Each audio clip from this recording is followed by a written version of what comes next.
আছে? তোমার মায়ের কাছে আমি একটা শীতের মোটা চাদর চাইলাম, তোমার মা আমাকে দূর দূর করে দাঁড়িয়ে দিল। ঠিক আছে, আমি তোমাকে তোমার চাদরের টাকা দিচ্ছি, এই নাও।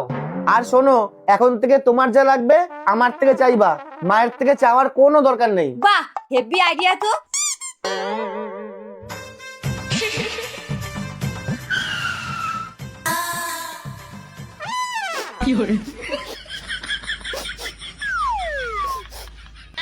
কি হলো বৌমা, কাঁদছো কেন? আপনার ছেলে থেকে শীতের একটা মোটা চাদর চাইলাম, আমাকে দূর দূর করে তাড়িয়ে দিল। তোমার আগের চাদরটা কই? মা, ওটা ছিঁড়ে গেছে। ঠিক আছে, এই নাও টাকা, একটা নতুন চাদর কিনে নিও। আর শোনো, এখন থেকে তোমার যা লাগবে আমার থেকে চাইবা, কেমন? বাহ, বুদ্ধিটা তো খুব ভালো, কাজে লাগিয়ে দেখি। এদিক দিয়েও টাকা আসবে, ওদিক দিয়েও টাকা আসবে।